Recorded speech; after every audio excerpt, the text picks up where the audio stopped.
ऐसी ही एक रिलेशनशिप होनी चाहिए जो एक्चुअल में एक अच्छी रिलेशनशिप होती है, कि वहां पर टाइम स्पेंड करके कुछ मिलने वाला नहीं है। जैसे शुरू में एक रिलेशनशिप में होता है कि दोनों एक दूसरे को अपना बेस्ट दिखा रहे होते हैं और एक दूसरे से दोनों को चाहिए होता है। लाइफ में जितना हो सके प्रैक्टिकल रहो। हैविंग सेड दैट, इमोशंस कभी ना कभी आपके ऊपर हावी होंगे। ऐसा नहीं हो सकता कि आपके ऊपर इमोशंस हावी ना हो या उनके ऊपर ना हो, तो उसको खींचो मत। कभी गुस्सा आ गया, कभी तो क्या फर्क पड़ता है। इस मंत्र को पकड़ना सीखो, लाइफ में बहुत काम आएगा, जहां पे आपको कुछ लॉन्ग टर्म तक सस्टेन करना है। शॉर्ट टर्म में मंत्र काम नहीं आएगा, वैसे शॉर्ट टर्म में भी आ जाएगा काफी केसेस में, बट लॉन्ग टर्म में मंत्र बहुत काम आता है। क्या फर्क पड़ता है। एक इंसान अंदर से जो स्ट्रांग बनता है ना, वो बनता है ठोकरे खा खा कर, प्रॉब्लम्स को फेस करके, स्ट्रगल्स को देख करके। तो आप जितना अभी इस एज में फेलियर्स को देख लोगे, फेलियर से डरोगे नहीं, उतना ही जैसा तुम अपने मन में इस जिंदगी के बारे में सोचते हो, ये जिंदगी तुम्हारे लिए बिल्कुल वैसी ही हो जाती है। अगर तुम मन ही मन अपने आप को ये बोलते रहोगे कि मेरी जिंदगी तो बहुत ही बुरी है, तो तुम्हारी जिंदगी सच में बुरी हो जाएगी। और अगर तुम अपनी अच्छे टाइम में कभी भी एक रिलेशनशिप की पहचान नहीं होती। एक्चुअली अच्छे टाइम में तो सब अच्छे हैं, दोस्त भी अच्छे हैं, रिश्तेदार भी अच्छे हैं, टीम वाले भी अच्छे हैं, सब कुछ अच्छे हैं। जब बुरा टाइम आता है, तब क्या आप उसके साथ में खड़े हो या नहीं खड़े हो, पूरे दिल से। दो ही बड़े डिसीजन है लाइफ में, करियर, एक शादी। तो करियर के मामले में अपने पेरेंट्स के ऊपर ब्लेम क्यों डालते हो, पेरेंट्स से बहस क्यों नहीं करते हो, पेरेंट्स को समझाते क्यों नहीं हो? क्योंकि आपके पास प्यार में कब्जा नहीं किया जाता है, प्यार में फ्री किया जाता है। प्यार आजादी देता है, प्यार बांधता नहीं है। पहले मैं अकेला था, अब मेरे साथ में मेरी वाइफ भी है, तो हम दोनों मिलकर के और स्ट्रांग हो गए। क्योंकि कभी मुझे प्रॉब्लम, पहले तो ये समझना होगा, मैं कभी भी ये नहीं कहता कि सब कुछ आसान है। मैं ये कहता हूं कि अगर आप मानते हैं कि सब कुछ आसान है, तो धीरे धीरे आपके लिए सब कुछ आसान होता चला जाता है। और अगर आप ये मानते हैं कि आपके लिए सब कुछ मुश्किल है, उसने छोड़ दिया तो हम रो रहे हैं उसकी वजह से, उसने मुझे छोड़ दिया, आप क्यों रो रहे हो? क्या आपको उससे बेटर कोई नहीं मिल सकती है? हाँ, मुझे उससे बेटर कोई नहीं मिल सकती है। आप इतने गए गुजरे हो। दिन के दो हिस्से ऐसे हैं जिसको अच्छे से संभालना है। एक है रात का वक्त जब आप सोने वाले हो, एक है जब आप सुबह उठे। ये दो पार्ट अगर आपने अच्छे से मैनेज कर लिया, तो जो बीच का पार्ट है वो अच्छे से निकल जाता है। क्योंकि रात को जो आप सोच करके सो, क्योंकि जॉब्स आती जाती रहेंगी, बिजनेसेस आते जाते रहेंगे, पैसा आता जाता रहेगा, नेम फेम, ये सब चीजें तो बहुत ही टेम्पररी है। लेकिन वो इंसान एंड तक आपके साथ रहने वाला है या रहने वाला है। तो कई बार लाइफ में ऐसा पॉइंट आ जाता है जो एक धर्म संकट के जैसा होता है, जहां पर जाकर के आपको साफ नजर आ रहा होता है कि ये जो इंसान है, ये सिर्फ अपना ही नहीं, मेरा भी सर्वनाश कर देगा।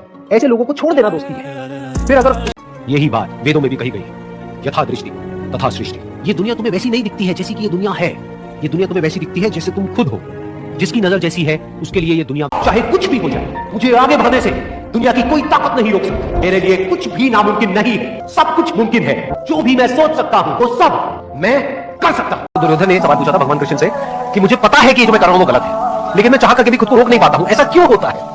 उसके पीछे दो वजह है। एक संगति बहुत इंपॉर्टेंट है, दूसरा ठहराव। अगर इस दुनिया में एक भी इंसान आपके ऊपर ब्लाइंडली ट्रस्ट करता है, उस ट्रस्ट की क्या वैल्यू है? प्राइसलेस।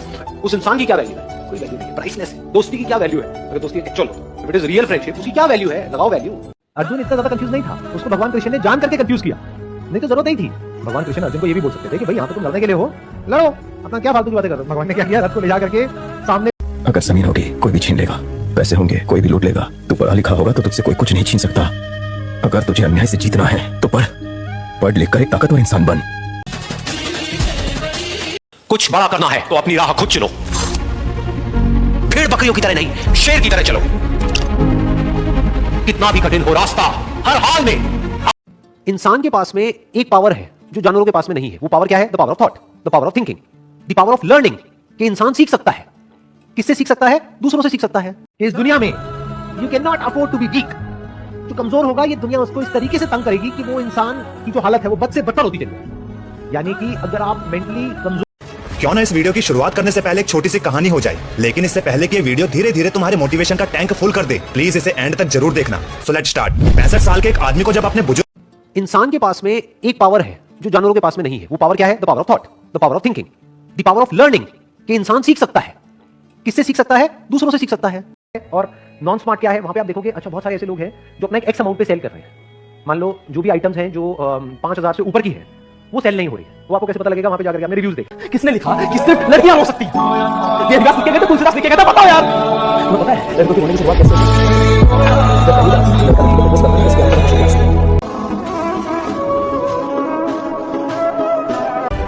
ना हारूंगा हौसला, चाहे कुछ भी हो जाए। ये मैंने किसी और से नहीं, खुद से वादा किया। संघर्ष की राह पे जो चलता है वही। अगर अपने टाइम को ढंग से यूज करोगे, अनलाइक अदर पीपल, तो क्या आप आने वाले 10 साल बाद खुद अपने आप में ब्रांड नहीं बन जाओगे? यानी मान लो आप कहीं पे जॉब कर रहे हो, एक तो ये है कि आप जॉब के लिए धक्के खा रहे हो। मेहनत इतनी खामोशी से करो कि कामयाबी शोर मचा दे।